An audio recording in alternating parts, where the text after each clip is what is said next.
This lecture is called Virtue as a Necessity. And the reason I gave it that title is because virtue, ethics, morality isn't a field of study. It's a mode of being upon which all fields of study rest. It's also a mode of being on which everything you do in your life rests. The way you understand yourself or fail to, the way you understand other people or fail to, and more deeply than that, what role it is that you play in your life, in the world. And one of the things I've learned, for example, being a clinical psychologist, I've spent thousands of hours helping people sort out difficult problems, is that lack of virtue makes people ill. I'm not saying that my clients themselves lack virtue. I suppose some of them do and some of them don't, but to the degree that they're embedded in a network of relationships where virtue is fundamentally absent, they're tortured and tormented and they're unable to find firm ground. And that's not a biological problem, even though biologically fragile people might be hurt more by a lack of virtue.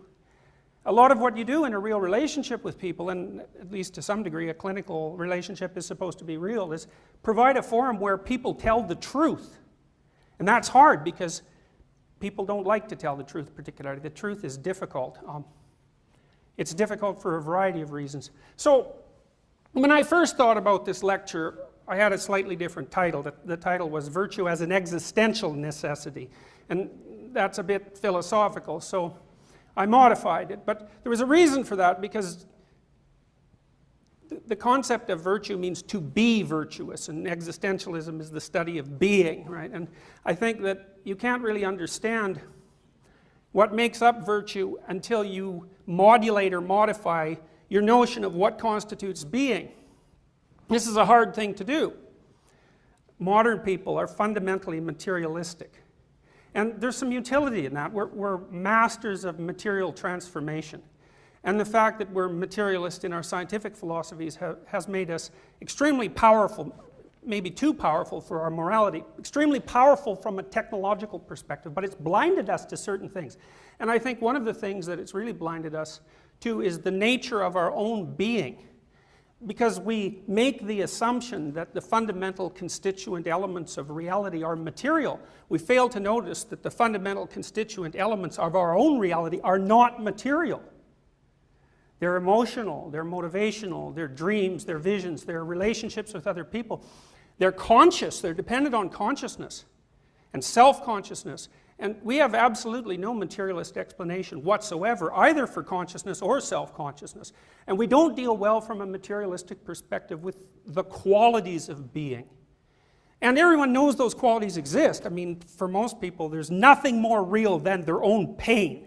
Right? Pain transcends rational argument in that you can't argue yourself out of it. It's just there. And materialist or not, there's very few people that are willing to allow the claim that their pain is merely an epiphenomenon of some more fundamental material process. Pain is fundamental, and consciousness is fundamental. And I think that unless you understand that, you can't think properly about virtue. So I might start the discussion of virtue with the discussion of being. Well, what does human being look like? Well, the Buddhists say life is suffering. That's the first fundamental Buddhist dictum. And I suppose a modern person would tend to think of that as a very pessimistic claim. But I've found when I've shared that information with my students, once they understand what it means, it's actually a relief, because people run around madly suffering away, and all of them inside their little shell think, well, there must be something wrong with me, because here I am suffering, and you know, I mean, that isn't how things are supposed to be. Well, then you might say, who says that's not the way things are supposed to be? The Buddhists say life is suffering. So that what that means is if you're not suffering, that's a good thing, that's lucky, that's fortunate. That's not the way of the world. That may be something to be grateful for, ecstatic about even. And of course, in Christianity, the central symbol of Christianity is a crucifix, which is not a positive symbol in any way. It's a symbol of betrayal by friends, opposition from the state, and mortal vulnerability. It's about as powerful a symbolic representation of the idea that life is suffering as you can put together, which is of course why the power of that symbol extends across several thousand years. Judaism, well, I don't think it's going to come as a shock to anybody in the audience that Jews are acutely aware of the suffering that's involved in life. So it's useful to know, to understand what it means that life is suffering. It's a fundamental ontological truth. It's a fundamental statement about the nature of being. And there's a reason for that. It's not incomprehensible. It's perfectly comprehensible. We're finite, right? We have a lifespan that's bounded temporally. You're going to live maybe 100 years, and that'll pretty much be it. And then there's other forms of extreme limitation that are imposed on you that have very little to do with you. They're arbitrary facts of being. You're a certain height, you're a certain weight, you're a certain amount of attractive, you're a certain amount of intelligent, you're a certain amount of athletic, you're a certain amount of mentally ill, you're a certain amount of predisposition to cancer. And it's frequently the case that people like to attribute those vulnerabilities to some flaw in their own nature, but what they are instead are conditions of existence. Human being is predicated on a kind of fundamental limitation in that we are what we are and we're not other things. And so that means inevitably that the awareness of human being comes along with suffering. And life poses the question, how to conduct yourself in the face of suffering, not only yours but everyone else's. And it's an inescapable question, except that maybe you're fortunate and you'll have periods of time where something absolutely horrible isn't happening to you. Now, you think about this because you might think this is pessimistic, but it's not pessimistic. It's actually one of the most freeing things that you can realize. Maybe there's nothing particularly wrong with you at the moment, but there's a high probability that you have a family member that has something seriously wrong with them. And there's a very high probability that if you don't, you will soon. Or maybe you'll have a partner that has something serious wrong with them. And to know this frees you from the false illusion that life can be conducted without suffering. Suffering's an integral part of being. Now, why is that? Well, who knows? It's a metaphysical question. But I have some ideas about that have helped me, and they're things that I've read. I read, for example, an old Jewish commentary about the reason for creation. And it's like a Zen koan, this idea. You take a being with the classical attributes of God, omnipotence, omnipresence, and omniscience. Right? It's a totality. And the question is, well, what does a being with those attributes lack? And the answer is limitation.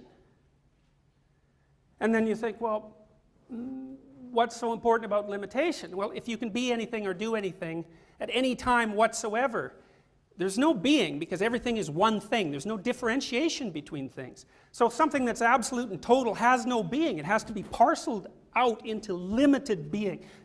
And you know this because you'll all play games. You play video games, you play games with other people. You may play games you don't even know you're playing. And when you play those games, you put limits on yourself. You play by a set of rules, and the reason you do that is when you limit yourself, arbitrarily in some ways, whole new worlds of possibility emerge.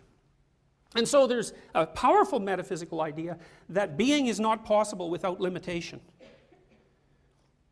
So that's an interesting question, that's an interesting idea. So you say, well, what's the price you pay for being? The price you pay for being is limitation, and the price you pay for limitation is suffering. So the price you pay for being is suffering. So what's the problem with that? Well, suffering makes people question the validity of life. Right? Everyone does that. If something terrible is happening to you, you're going to wonder why you, that's for sure. Why not you might be a better question, because it's inevitable, but you will wonder that, why you? And you'll wonder, well, is it worth it? Especially if what's happening to you is terrible and prolonged. Is it worth it? Does the cost that you have to pay for being justify itself? and therefore is being justifiable.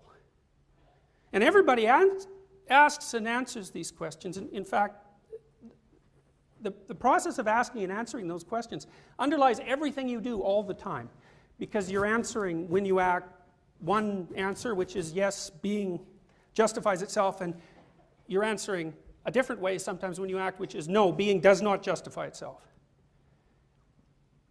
And the question then might be, what happens when you answer one of those two ways? Well, to untangle this, the first thing I want to do is to talk to you about the antithesis of virtue. Because it's always struck me that when you're talking about something that could conceivably be regarded as optimistic, it's difficult for people to fundamentally believe you.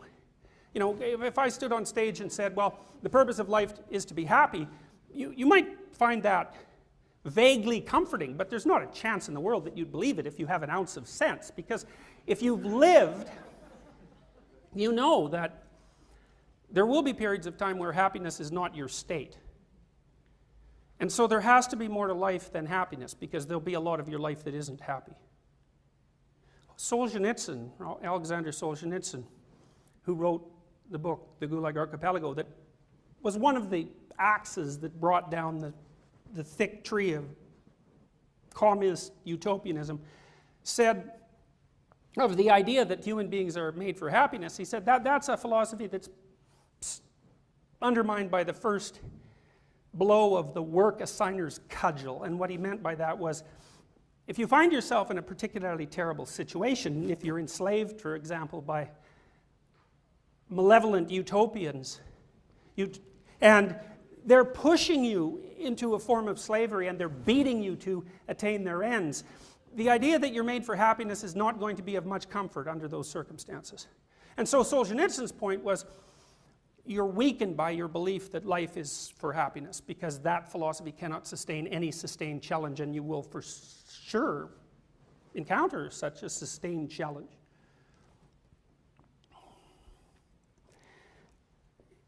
I don't think that modern people can believe in virtue, but not easily, because virtue sounds religious in a sense, and we have real trouble, whether we're religious or not, with religious preconceptions, because our scientific forms of knowledge and our fundamental materialism has really radically undermined our ability to believe in any transcendent being.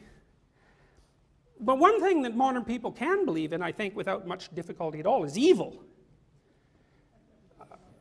Solzhenitsyn said, for example, that the most important event of the 20th century, as far as he was concerned, was the Nuremberg judgment.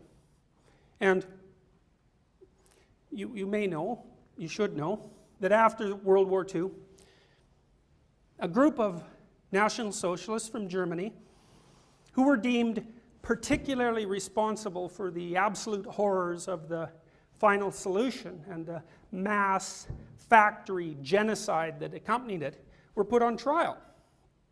And a standard defense for their actions was, well, I was ordered to do it. And the Nuremberg decision denied human beings, regardless of their ethnicity or national background or beliefs, the legal right to use that as a defense under certain limited circumstances. And the argument was, there are some things that are so self-evidently not good, not virtuous, that if you engage in them, you're existentially guilty. You're guilty outside the bounds of your culture. There's a transnational and transethnic morality. We don't know what it is, but we know what it isn't. It isn't pointless torture and genocide. At minimum, to be virtuous is to live your life in such a way that the probability that you would engage in such actions, given the opportunity, is minimized. Now, people think, well, they're already doing that, because if they were in Nazi Germany, they would have been a rescuer, not a perpetrator. But that's wrong.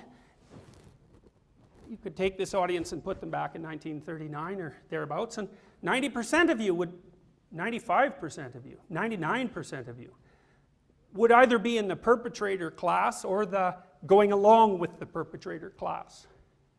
And you may sit and believe that you'd be in the 1%. Maybe you would, because how do I know? But that isn't how the historical facts sort themselves out. And it turns out that it's not that difficult generally to put people in a situation, normal people, where they'll do something that really doesn't look very good. Those of you who are familiar with psychology know about the Milgram experiments, for example, know about the Zimbardo prison experiments. You take perfectly normal college students and put them into a situation that they know is a dramatic farce, they know isn't real, give some of them the power of prison guards and make some others arbitrarily into prisoners, and in 3 days you have to shut the whole experiment down because the prison guards have turned into Nazis and they're enjoying torturing the prisoners, even though they know, whatever know means, that they're innocent. Well, that says something about the manner in which people conduct their existence. They're very susceptible to malevolent action. If you look at Genesis, a very old book and very influential book, there's a strange sequence of events that befalls Adam and Eve, right? It's in 2 sentences. A snake gives them an apple, and that wakes them up. Well, there's a good book by a Southern California primatologist that was just published last year that suggests that the reason that humans have such great vision, way better than most animals except for raptors, birds, is because our visual systems were designed to detect predatory snakes. And the way she discovered that was by comparing the populations of predatory snakes around the world to the visual acuity of the primate groups that lived in those areas. And what she found was essentially a one-to-one correspondence.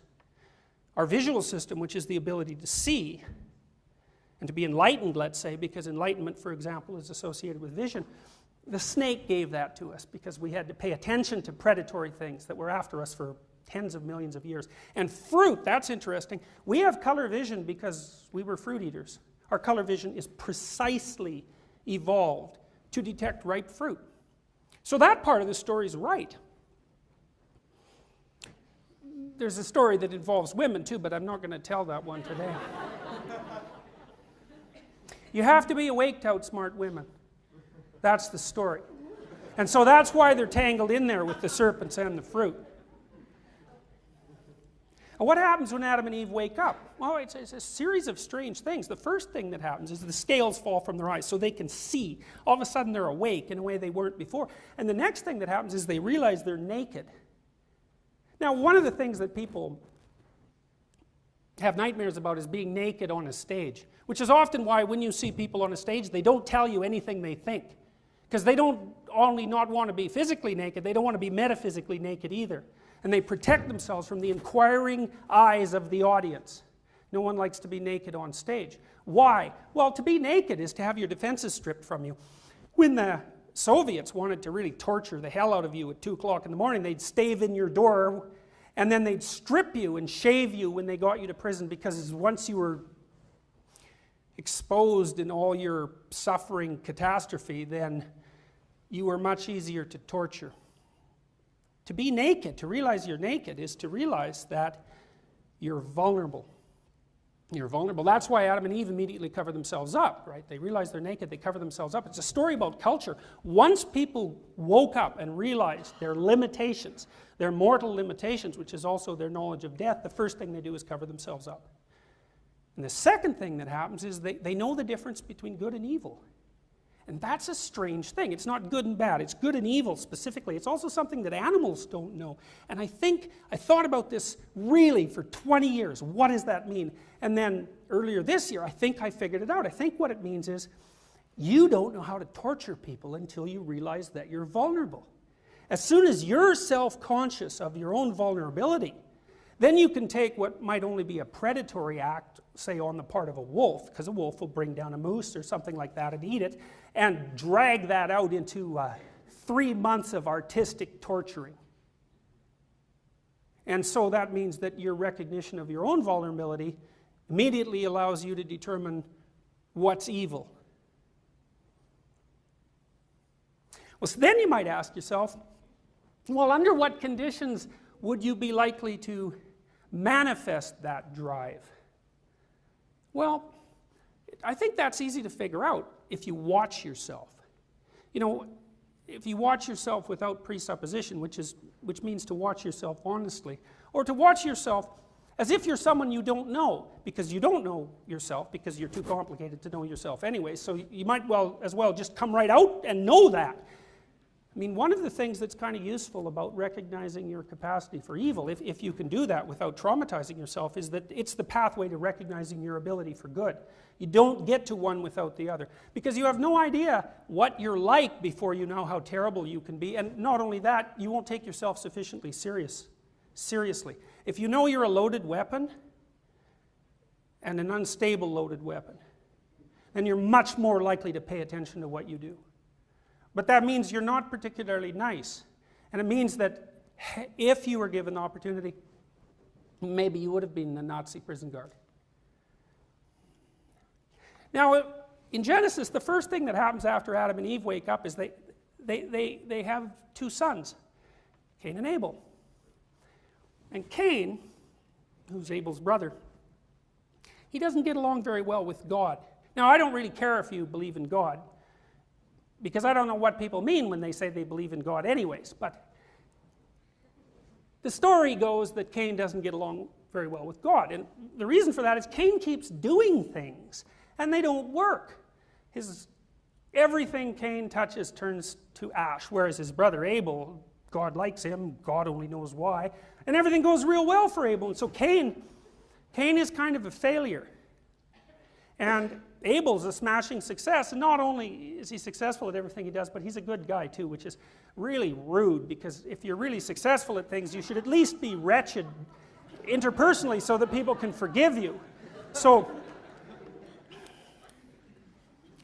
Cain takes this for, a decade or two, and then he's just had it. He's had it with God.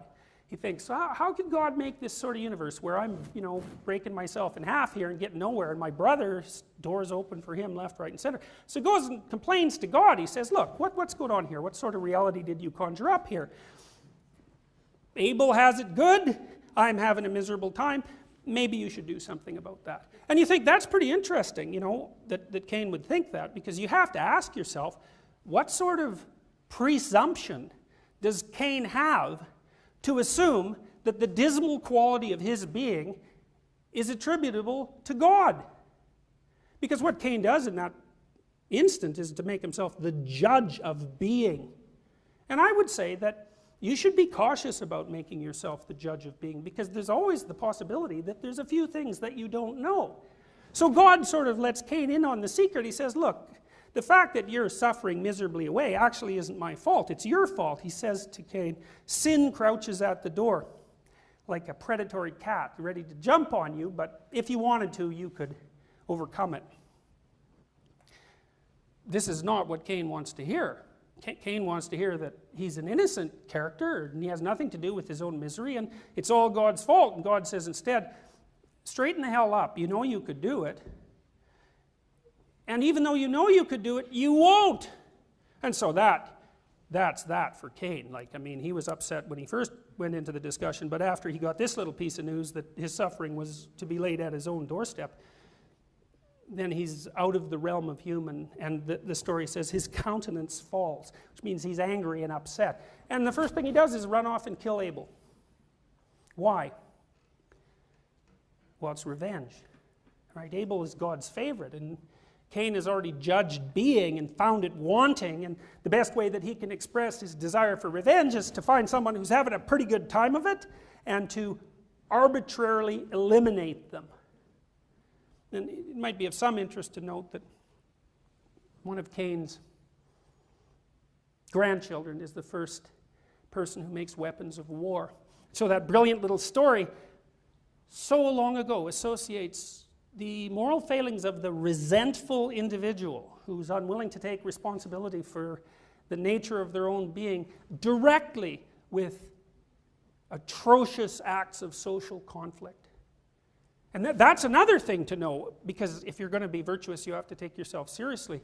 And if you start to understand that you're networked with other people, you're not one little dot among 7 billion, you're networked with other people, so you know 1,000 people and they know 1,000 people, and so you're 2 people away from 1,000,000 people and 3 people away from 1,000,000,000 people. You're in a causal network and all of your actions matter. And Solzhenitsyn said there's as many centers of the universe as there are individual consciousnesses. And that's a very interesting way to think, and why can't it be that way? We don't know anything about consciousness, and it certainly seems to be how it feels if you're one of those conscious centers, and so maybe it is that what you do matters. I think that often people come to the conclusion that life is meaningless because that's a better conclusion to come to than the reverse. Because if life is meaningless, well then who cares what you do? But if life is meaningful, if what you do matters, then everything you do matters. And that puts a terrible responsibility on the individual. And I think that people are generally unwilling to bear that.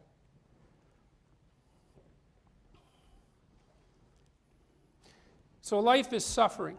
What does that do to people? It makes them resentful. These are pitfalls of being. I said being has a structure. One of its fundamental structural elements is suffering, but suffering produces other characteristics of being. Resentment is a characteristic of being. People feel resentful when they believe that they've been taken advantage of.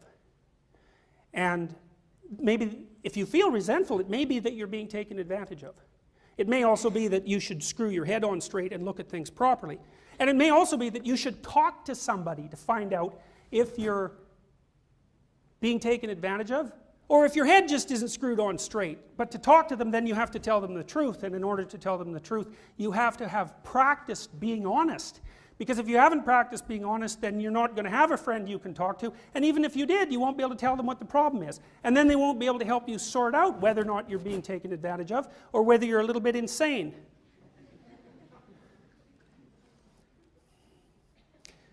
If you're resentful, then maybe you have to tell the person who's taking advantage of you that they should stop doing that. And maybe you have to tell them in a way that will make them stop, which is no easy thing. Or maybe you're resentful because you're a nasty little bit of the world, and you have a chip on your shoulder, and no matter what people do with you, you're resentful, in which case you have some internal restructuring to do. And you might ask, well, why should you do the restructuring? And the answer to that is that, well, resentment, along with hopelessness and nihilism and all sorts of other moral pitfalls, puts you on the road to cruelty and atrocity. Misery loves company. And if you feel that things are fundamentally unjust and that the slings and arrows of being are aimed specifically at you, why should you treat anyone else with compassion or justice? Because things are fundamentally unfair. And even more deeply, why shouldn't you conclude that things should be eradicated because fundamentally they're unfair? Now, I think that's what Hitler concluded. I also think that's what Stalin concluded. The evidence suggests that Stalin was gearing up for the Third World War. I mean, he had hydrogen bombs. He'd already killed 30 million people. I mean, he had his practice trials. And there's an old psychoanalytic idea, and the idea is if you can't understand the motivations for the behavior, look at the outcome and infer the motivations. And so Hitler killed 100 million people if you include the whole Second World War, and God only knows how many Stalin killed, and Mao killed more than Stalin. Why? Well, their cover story was utopia, and I guess people believed that. Well, why? It didn't look very utopian when all those millions of people were dying. I think all those people who participated in those processes used their rational utopianism as a cover story for their willingness to participate in the atrocity. Because what they wanted to do was participate in the atrocity. They didn't give a damn about utopia. Then you ask yourself, well, how much do you try to force the world to behave according to your terms? The Catholics have always had trouble with rationality, and modern people, especially the sort of hyper-atheists that you hear from now and then, really don't like that because they believe that rationality is the highest virtue, and that's wrong. I mean, it's a terrible thing to say in a university, except maybe the university isn't here to teach you to be rational. Maybe it's here to teach you to be virtuous, and those aren't the same thing.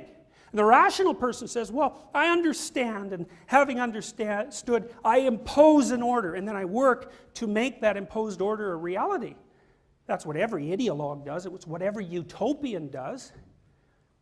It's convincing, and I think the reason that people do that is because well, it's complicated. Partly they want an explanation for their being, but more importantly than that, they want a mask that covers up their tendency to atrocity with the appearance of virtue.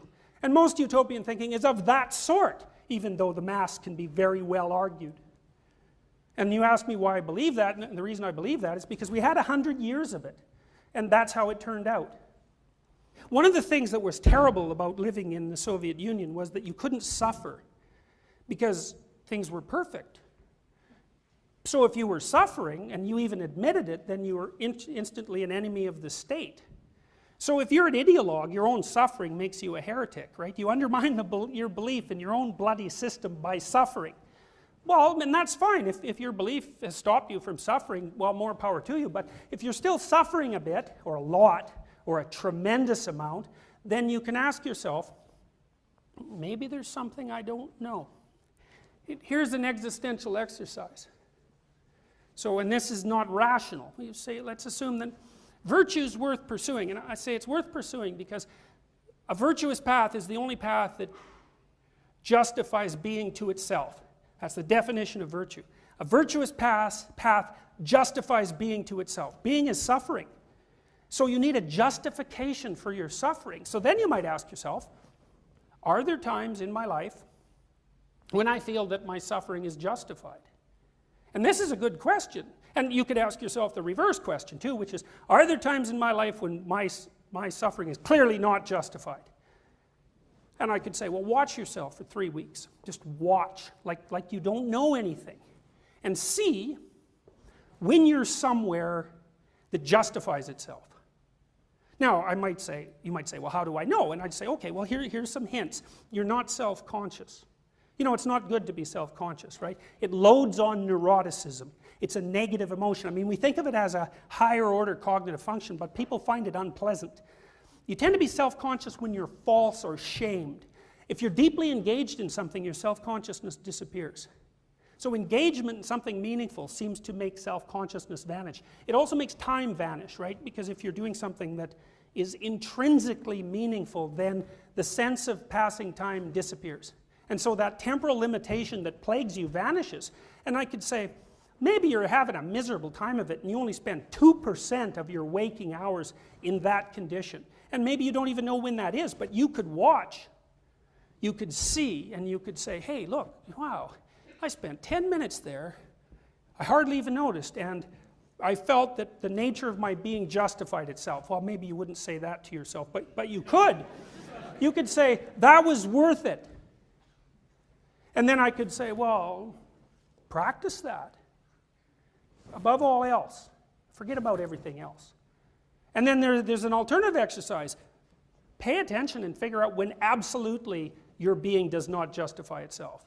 That's even easier, you know, because that'll happen whenever you do something that you immediately regret or are ashamed of, or that, even more precisely, makes you feel disintegrated and devalued. Nietzsche said people betray themselves for the sake of their good name all the time. You can feel this. It seems to center in your solar plexus.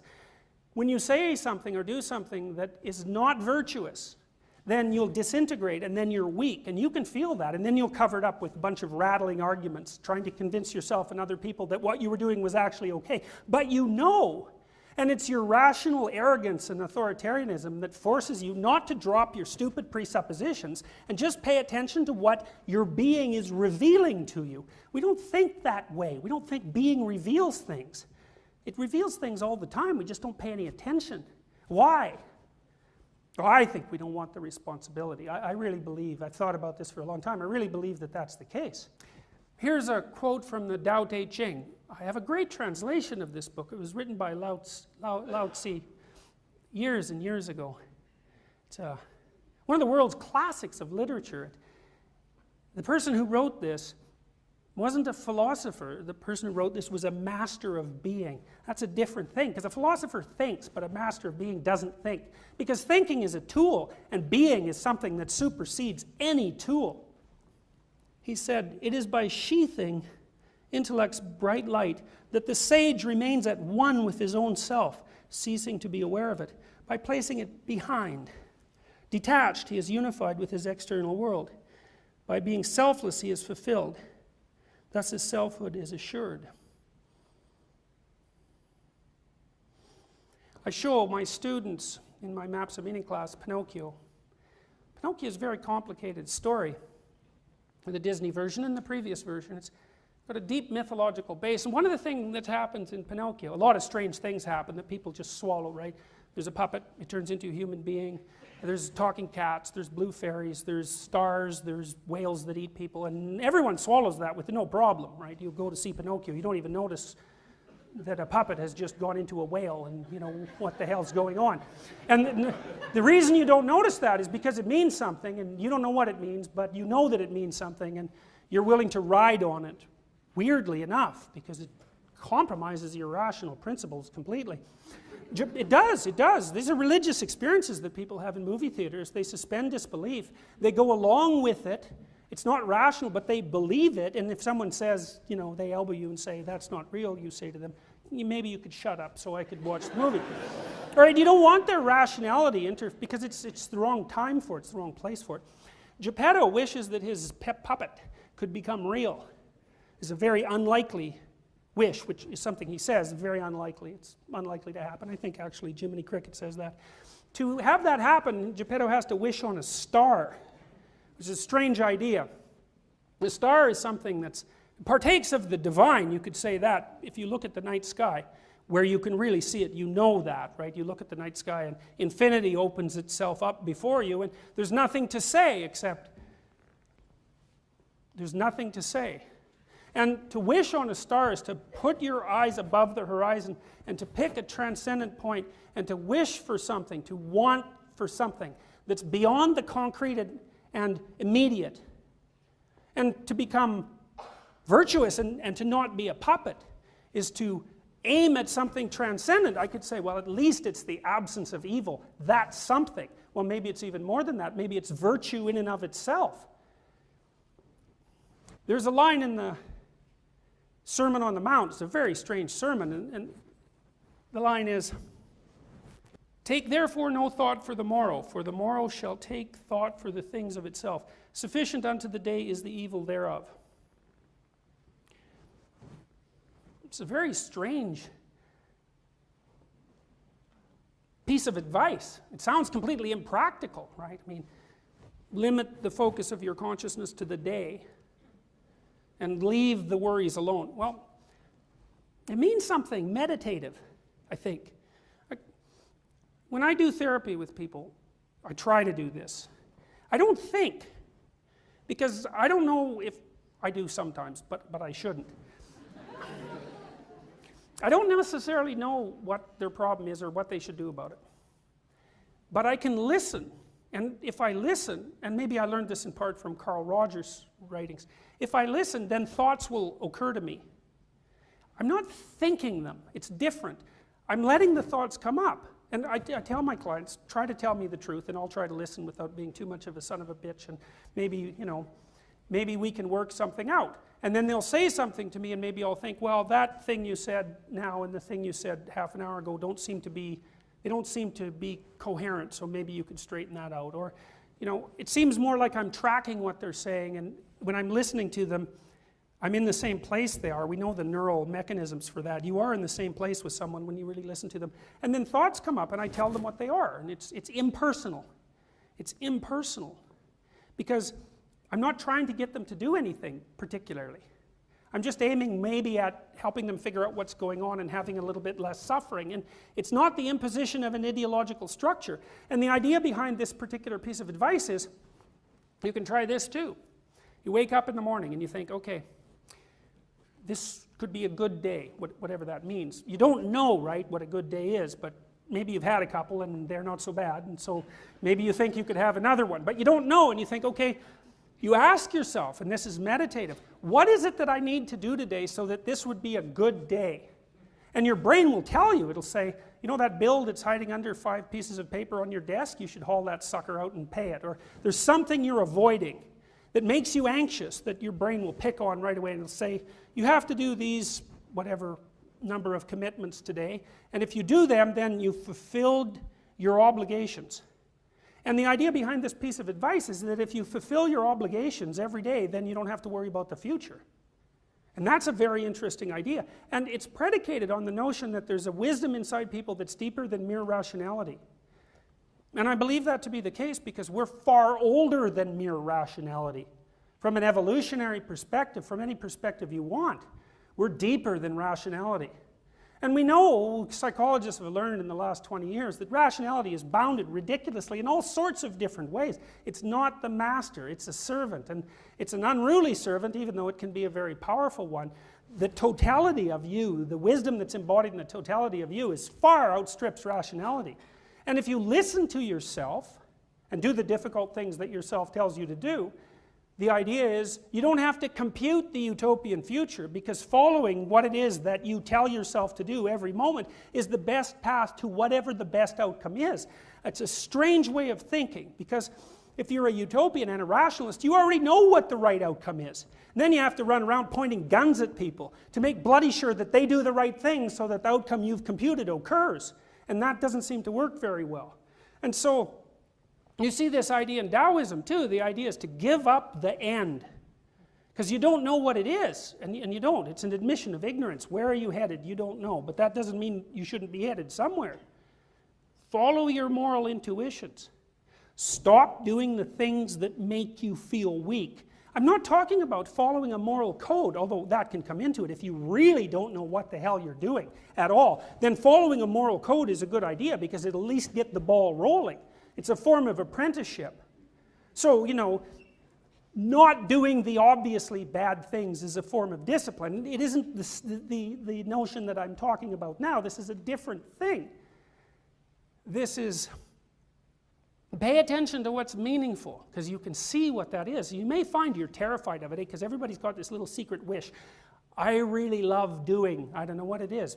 It's different things for different people. But they're afraid to do it, to really do it, because as soon as you do what you really love, then you expose your nakedness, right? You say, this is what I'm really like. Instead, you just shove that under the bed and you do something you don't care about at all, and then if people judge you, it doesn't matter.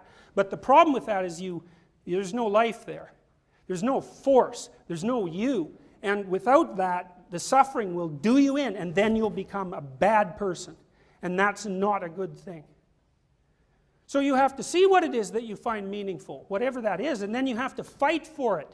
You have to fight against yourself, you have to fight against other people, because what do they know about it? You have to fight against nature, maybe even, to stand up for what it is that sustains you. And that takes courage. It also takes honesty. Partly because if you're not honest, you can't trust your own intuition. So this is an important thing. You think about this, and this is why virtue is a necessity. If you lie to yourself or to other people, then you corrupt the structure that you use to interact with being. You corrupt it.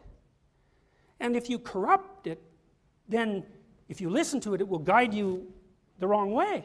Or maybe it'll be so corrupted you can't listen to it at all. Then you have to listen to somebody else. And that might not be a good thing, especially if you're already corrupted.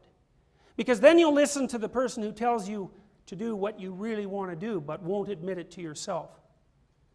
And that explains how Hitler found all his followers. They'd abandoned their own mode of being. It made them bitter and resentful, and empty, and hollow, and weak, and cruel. And then they trained their leader to tell them what they wanted to hear. If you're honest, which is painful, you'll see that a lot of things you say aren't real. You'll see a lot of things that you do make you weak. You'll see that a lot of people you associate with are probably not good for you.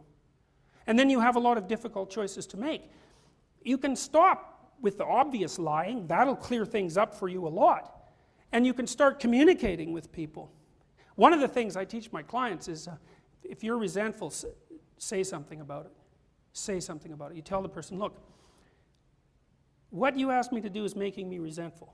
Now, if they're your wife or husband or someone you love, you should listen to them, because they might say, well, grow up. Take your damn responsibility and leave me alone.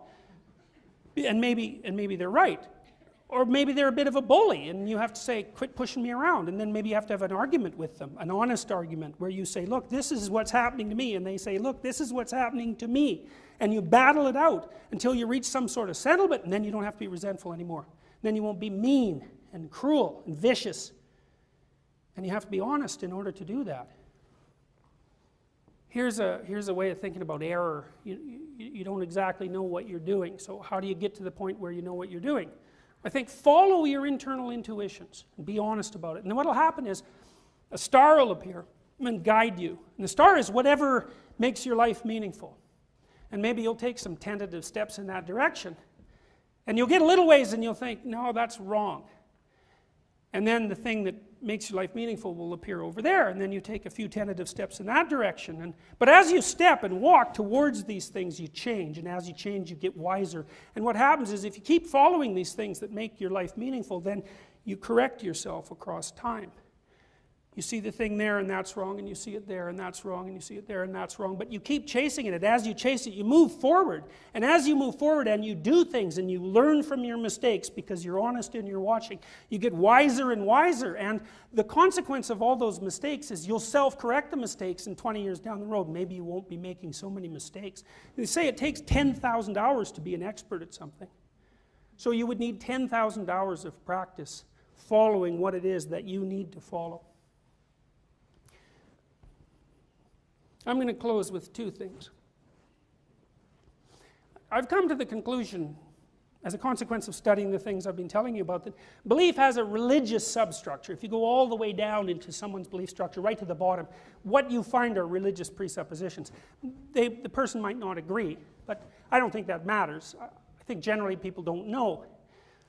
Here's an old religious presupposition. It's older than Christianity. I suppose Christianity is the most powerful proponent of this viewpoint. There's a heaven and there's a hell.